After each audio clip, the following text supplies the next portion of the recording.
Welcome to American Narratives, where we talk about the bold, unexpected, and deeply human side of career change. I'm Marianne Pina. And I'm Joe Froswa. This season, we're doing something a little different.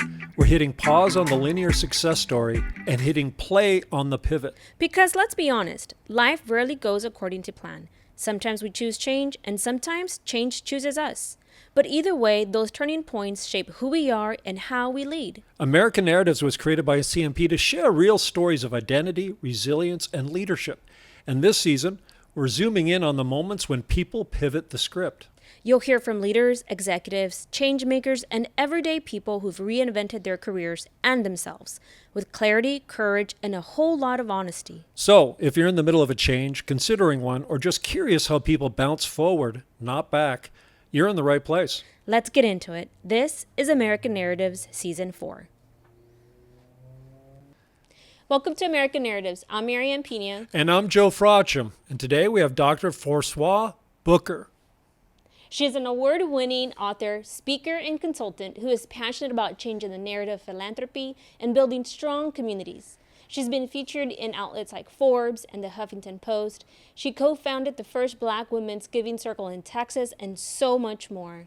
With a PhD in leadership and change, she brings both scholarship and heart to her work. She's also a TEDx speaker and the author of 5 books, including her new release, Front Porch Wisdom. Welcome to American Narratives. Thank you for having me. It's great to be here with both of you. Well, and thank you. I know Marianne's had a chance to get to know you a little bit. This is my first time. We had a bit of a chat before the podcast, but I've heard great things, and I really look forward to this interview today. This is going to be fun. So we'll kick off with the rapid fire segment. Just a few quick questions to get to know you a little bit better. So the first one is, tell me your favorite book.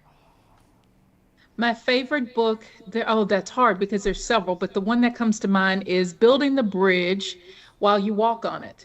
And it is an amazing book, leadership book, that transformed my team at World Vision. And so that one stands out because many of us are building bridges as we actually are walking on them.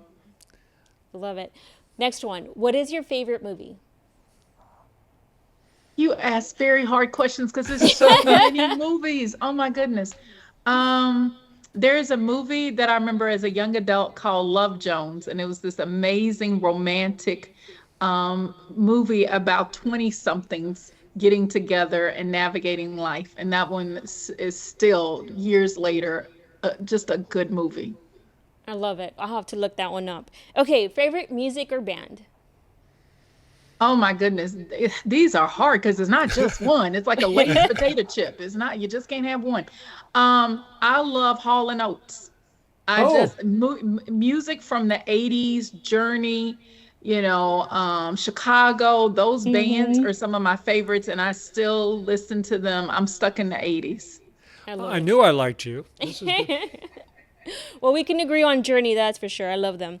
Tell us more. Okay, so what was your first job as a teenager? My first job was working at my parents' restaurant. My parents had a business, and I started working there at 12 with them. Yep. Love it. Great learning, great lessons there. As a teenager, what were your career aspirations? I wanted to be a medical doctor, and when I couldn't pass AP biology with higher than a C, I knew that was going to be out. So I thought I would go into microbiology or something like that. I knew I wanted to help people, and God had to show me, girl, you don't do math and blood very well. So I just decided to go in a very different route than medical science. Well, you've done all right. So tell us more. We're going to dive deep into your background. Tell us more. Where are you from? Where did you grow up? And who were your main influences growing up?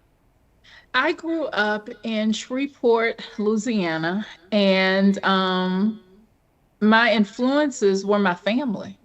I often say to people that I did not realize I was watching philanthropy growing up, but I saw my mother. She would drag me to go with her to see all these elders and seniors in the community on Saturdays, and we were bringing folks fruit baskets. When my dad opened his restaurant, I watched my dad, give people food who were unhoused and were struggling. He would always make sure they had dignity. So he wouldn't just give it to them. He would go, hey, I want you to work on this. And he'd give them something small to do. And then he would give them all this food. And so my grandparents were instrumental in my life. I grew up, spending a lot of time with my paternal grandparents. And so, my church family, I lived in such an insulated community in the sense of, my church was 10 minutes away from my house. Everything was just really close. When we would go to the other side of town, I laugh about it now because we would freak out about, oh my God, it's 20 minutes away. That's such a long distance away. And living in Dallas, 20 minutes is a jump if you get somewhere in 20 minutes here. So having that perspective now, I'm like, yeah, that really wasn't that far away. But my community and watching people who were small business owners, who were professionals, my grandmother, cleaned folks' homes. I got to see all these amazing people who love people, who lived beautiful lives, and that influenced who I became. I love it. That's good stuff. And so, Shreveport, Louisiana, a very family oriented, faith oriented, close proximity, somewhat insular, but positive and optimistic environment. And just the story you talk about your father really, reaching out to the unhoused and showing such a great, thoughtful, pure example of dignity and respect. I'm sure that has been a voice that you've heard the rest of, well, up to this day, I'm sure, in so many Oh ways. yeah, my father is no longer here, but just even watching him in the 80s start a business that was very successful. I got to see entrepreneurship very early. And then my cousin, who is now, a business owner still in Shreveport, who's done well for himself, he has a picture in his barber shop of my father. Oh, And he well. talked about the influence that he had on him to see, this black man in the 80s creating his own path. And that for me, at the time, I just thought, oh God, he's always making us work. It was always something to do. I didn't realize the work ethic that he and my mother were instilling in me by being a part of growing his business.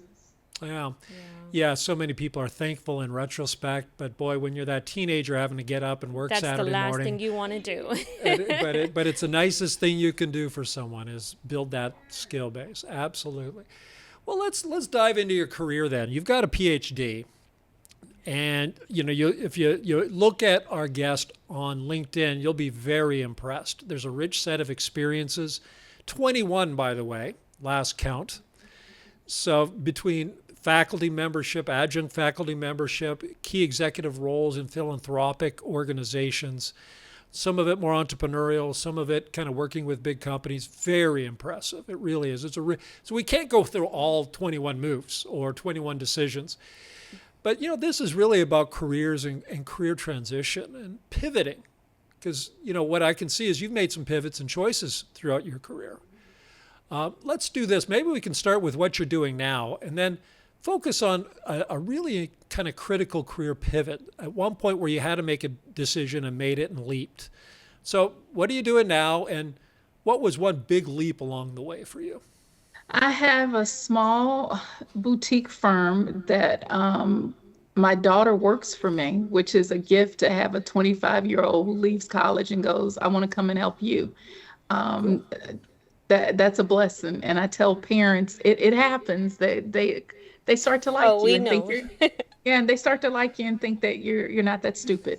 And so she works with me, and we've got a small group of contractors that help support the work. But we do a couple of things. It's helping organizations think about their community engagement strategies, and that also looks like, well, how philanthropy wants to work in community and what are ways that they can better serve. And then the other part that came out of that was leadership development. We noticed a lot of companies who wanted to do external engagement didn't like each other internally. And so I was like, oh, wait, before we talk about building social capital with these folks in community and mapping communities and understanding, what's there, what does it mean for you to do the same thing internally? And so whether that's helping them through leadership coaching or working with teams to really think about the way they show up internally, then we can start focusing on the external work. So that's quite a bit of what we're blessed to do. And, you asked the question about the pivot. Going back to doing this work full time was really a pivot for me. I was VP of Community Affairs at State Fair, Texas. And when I started at the fair, that department didn't exist. So I built that department, created our funding strategy and the way we deployed money, did all of our community engagement work, and all these signature programs that exist. Those were things that I got a chance to do. So after 6 years, deciding to walk away from that and go into full-time business, and it's been 3 years of doing that, has been rich.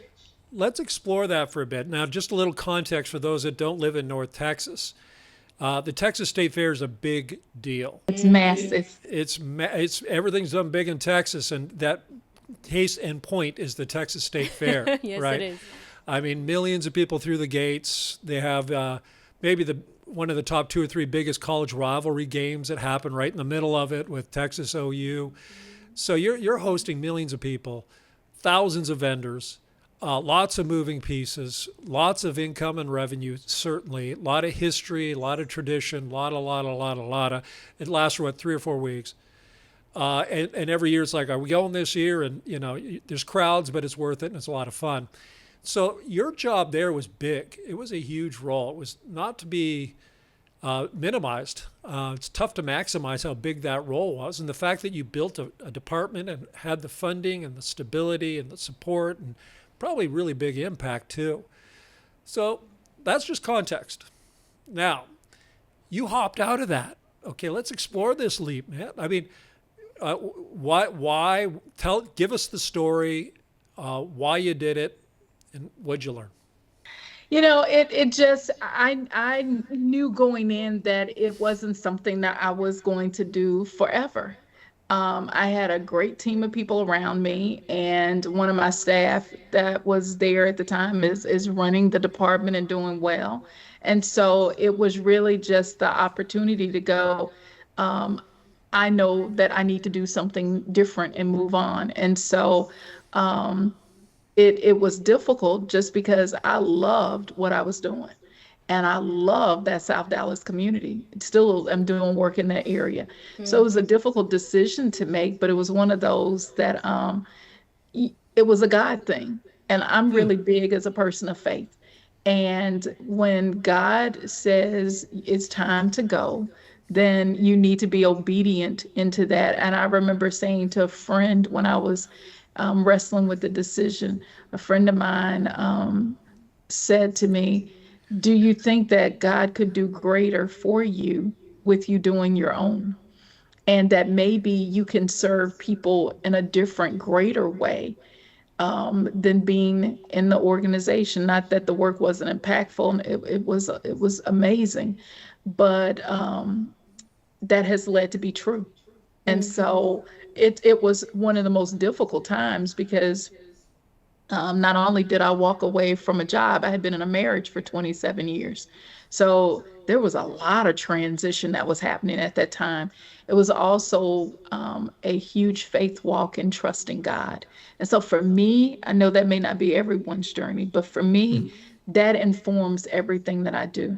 And so I've learned that obedience is better than sacrifice.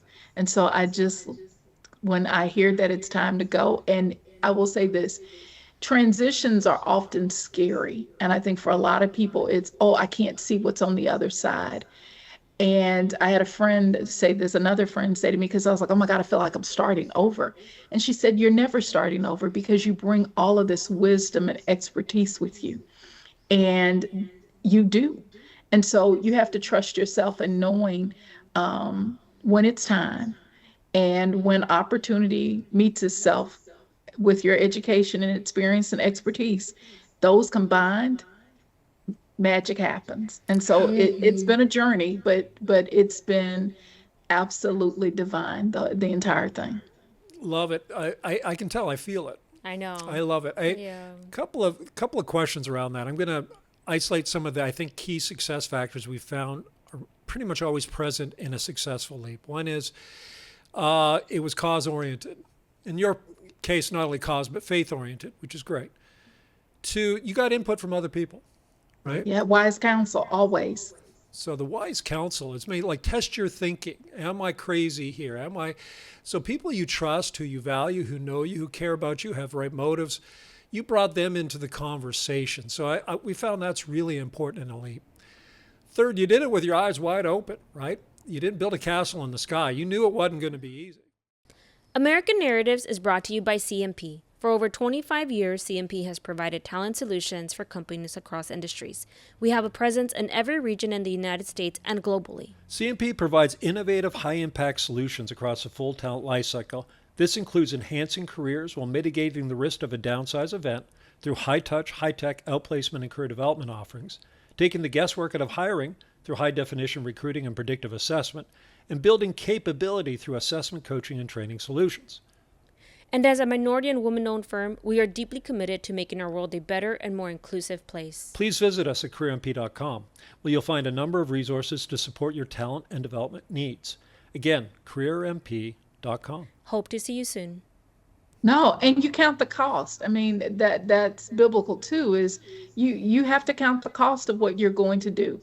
I learned very early that I needed a team around me. So I have an amazing accountant who does not play with me and has been a gem. We were talking earlier today and he was just giving me wisdom and advice, and I love him because he cares about me. It's not just let me figure out how to make money off your money. It's I want you to make money. And so I had to get a good accountant. I had to get an attorney who was like, wait, let's really be, sure about these contracts that you have and what you're pursuing. I want to make sure you're protected. Your intellectual capital is protected. So I realized very early that to do this work, in addition to wise counsel, you have to surround yourself with people that are smarter than you. And so you need people that can speak into your life who help you do the things that you don't want to do. They take that off of you. I don't want to sit up and go through contracts all the time. I hate that stuff. I just want to do what I'm able to do. But I also know that that's a weakness for me too, because I will go, oh, I just want to do the work. And I'm not thinking about the protections of my, work. And you put that together, you deserve to be compensated for it. So I've learned that you got to have people around you who surround you with their wisdom and expertise to do the things that you don't always like to do. And they help you do your work better, more effectively, and more efficiently. Thank you. And this leap from comfortable job to entrepreneurism, a lot of people are considering that. I did that myself, and that was a screamer, let me tell you. You've done it. You've been in kind of doing your entrepreneurial thing for about 3 years now. What would advice and what learnings do you have for those that are considering something very similar, maybe moving from a comfortable role to entrepreneurial? What do they need to consider as they look at maybe doing a similar move in their career? What problem are you solving for? I think a lot of times people go into, especially consulting. A lot of people are like, I want to consult. And I have to let young people know, people are not hiring me to do consulting because I have a degree. And that's nice. It helps inform things. People hire me because of my experience. And so you can't, it's not unheard of, but if you're just getting out of school, you may not have some of the experiences to speak into what a company may need, because you just got to live. You got to have some expertise behind you. And so I'm often having to tell young people, they'll go, I want to do what you're doing. And I'm like, this has been 30 plus years in the making. I didn't just wake up overnight and do this. Do the work. And so my advice to people is, you got to know what you're solving for. It's not just going, I want to go in and do marketing. There are a lot of people who do marketing. What is it that you're going to be able to solve for that makes it different than what other people are? It's not to even focus on competitors. It's to be able to highlight what are your strengths and what do you do well. And you got to know you. The other thing that people have to know is you work harder as an entrepreneur than you do when you work for someone else. At least when you work for someone else and at the fair, the hours were long. I work more hours now for myself than I did when I had a job. It's more work. So you got to be prepared that while your friends are out having a good time, you might be in doing emails and reports and all those things, or business development. So be prepared. I think that's the best thing is, study and survey the land. You've got to do your own kind of market analysis of what's around you so that you're able to show up to be the best candidate that they could select. Yeah, it is. It is more work. It's more uncertainty, but it's yours. It's your baby, It man. it really is. It's yours, and it's Dr. Froswa, I want to touch on something you mentioned earlier. Your comment was it was your framework on why you did the pivot was based on obedience versus sacrifice. Can you elaborate on that? Because that's a very telling framework on how to do things in life. it's an Old Testament scripture. It's a good one. Yeah, it is. It's scripture. It is for me, when I feel that God is calling me to something else, it is better to do what God says, even without having all the answers. It is better to do that than to sacrifice having grief and pain and not having peace. And, another analogy, I had a friend say to me, how does an eagle get its baby out of the nest? And I was like, I don't know. She's like, they put rocks in it. I think for me, what happened was the sacrifice were the rocks that were coming in my nest because there was some things happening that I'm going, yeah, I don't know. I don't know. And instead of wanting to soar, it was easy sometimes to go, I'm going to stay because this is secure. I know my check is coming on these days. I've got benefits. I've got all these things, not recognizing that you could actually have more.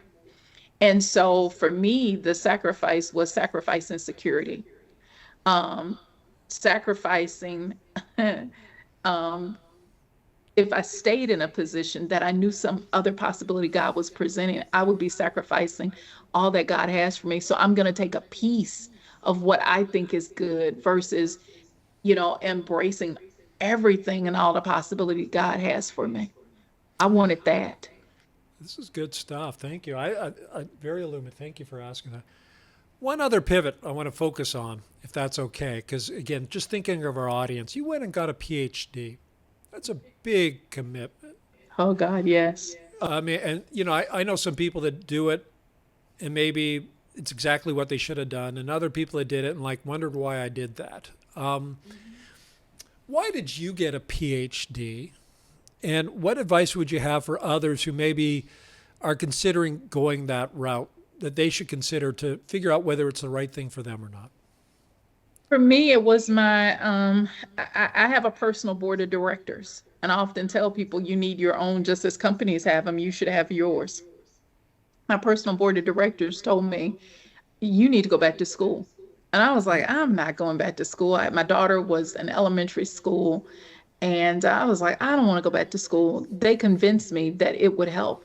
It was one of the best decisions I made because it gave me a language for the work that I was doing. And that was the beautiful thing for me. I also think people get PhDs because they think it's going to open all these doors and, everybody's going to walk around calling you doctor. And that's not necessarily the case. I don't think people recognize that you got to be able to do something with it. So they don't often think about monetizing their education. So they'll get the degree and it's kind of like, now I have it. I haven't really thought about what am I going to do to have this expensive piece of paper work for me. And I think I was very intentional. Wrote my first book before I wrote my dissertation. And it was based on my research. And so I was thinking while I was in the program, how do I use this information and build on it so that I'm able to eat and not just have all this trivial information that, I sit at dinner parties and make people go, oh, wow, she's smart. It was like, no, I need to be able to do something. And so my advice is ask yourself why you're doing it. You need to understand your intention and motivation. And if it's because you think it's going to give you respect or it's going to open a door, you need to reevaluate that. You open doors because of who you are and what you bring. It can't just be a piece of paper. That's important. It should be an enhancement. It should not be something that defines who you are. Mm-hmm. And again, what I see as a common pattern that's emerging is you consulted with people you respect and trust. All the time. And listen to them. Yes. all the time. And I think that that accelerates your success is by having wise counsel. I often say to young women, you need coaches. You do need people that are going to cheer you on and go, great job, but you can't just stop there. You've got to have people that are mentors that you learn from their wisdom and their experience. And then you have people that are sponsors. And quite a bit of my life has been folks who said my name in rooms that I wasn't even in and who, advocated on my behalf. You have to have that, and all those folks make up your personal board of directors. You got to have people that can accelerate your journey, and you listen to them, and because of that, you're able to grow and go even faster and further. This is great insight. Let me ask them, what are some golden nuggets? What do you want to leave? If you had to look at your career, which has been rich and it's just getting going, and I sense you're someone who's very cause oriented. You're going to be working on something until you die, and that's what cause oriented, high impact people do. Work is so core to their identity and meaning and purpose that you never really retire, quite honestly. I don't want to. So people want to be where you're at, right? A lot of our audience will. They see it, they feel it. It's been impactful, and you love what you do. If take that 30-year-old, roughly, who's trying to figure it out, what advice would you give that person? At 30 years old, keep living. I think we live in a society that says you got to get it now, now, now. And it's like they said, I'm always like, well, who is they? But we have these voices that tell us, got to be married by this age. You got to have a house by this age.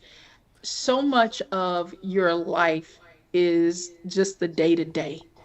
And I think we get so caught up on the accomplishment, and those things are important, but we don't realize that the process. And so some things just come. I say this to my daughter all the time. Some things come just by living. You just haven't lived long enough. So at 30, live your life, have experiences. Don't just feel like I've got to do this one thing. Experiment and learn who you are and what makes you tick and what do you like. And be aware that what you love at 30 may change at 40 and 50. And be okay with that, but be open to the change and possibilities that present themselves. And I think we can get so rigid in, I got to have this, that you close out opportunity for God to actually do the signs, wonders, and miracles. Yeah. I couldn't agree more. And I do think that adaptability and agility and being always curious and open and learn by doing. Mm-hmm. That's what we see. People that we interview like you, and you're very much personifying it. I'm willing to try different things. I'm very open. I'm going to talk to people about it. That's a curious, open, agile nature that I think is so critical nowadays. And most importantly, what I hear you saying, which I completely agree with, is to stop chasing what society expects of you, right? And so we waste so much time in our life doing that we forget what we're here to do. Yeah, and it's a personal journey. And if you have a milestone, like I need to be in a house at 30, I need to be 2 kids by 4, whatever it is, that's artificial, and you need to back away from it and realize I have a unique journey that may take me places I never even knew existed. Yeah. There's a scripture that says your gifts will make room for you. Oh, that's cool. It's helping people understand that as you grow your talent and your experience and your expertise, that will open up doors for you. So just keep living and building a body of work and watch what doors will open, because your gifts actually will make room for you. They will sit you at tables that you never imagined. Just do the work. Yeah. Amen. Yes. I agree with you. And I believe it. It's funny. I remember when I launched myself 19 years ago from an executive role, I was willing to do anything. Give it to me. And as I did everything, it said yes, yes, yes, and did everything. There's some stuff that I'm like, I never want to do that again. But now I know. Yeah. And there's other stuff like I did pretty good. I liked it. And by doing, we evolved a model that worked. Right. So you got to engage in the process and work, and not just plan for a plan and wait for it to happen. I think as you engage, things emerge. I really do. It's kind of walking by faith. It's amazing. Absolutely. Yes. Well, good. Well, this has been very, very insightful. How do people stay connected with you? We already know about the book, right? Yeah. So book, Front Porch Wisdom, go get it. The website is drfroswabooker.com. And so you can find me on the website. I'm easy to find. I'm on LinkedIn. I do answer and respond to people. And so I'm always, thinking about my network. And I think that's another thing, if I were to say to young people, start really being intentional, not about just getting people's business cards, but building your network. And so that's why I stay open, because I never know who may come as a destiny helper.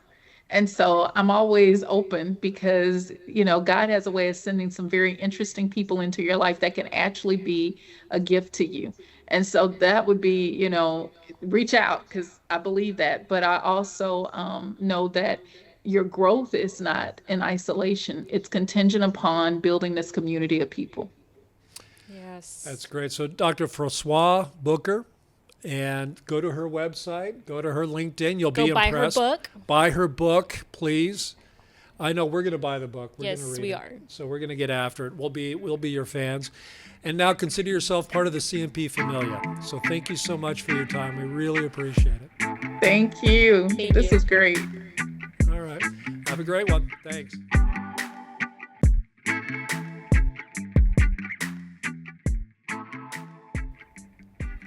American Narratives is brought to you by CMP, a talent and career transition firm providing solutions across the full talent lifecycle. From recruiting to talent development to outplacement, we help leaders improve our world through deep insights and impactful talent solutions. For more information, visit us at careermp.com.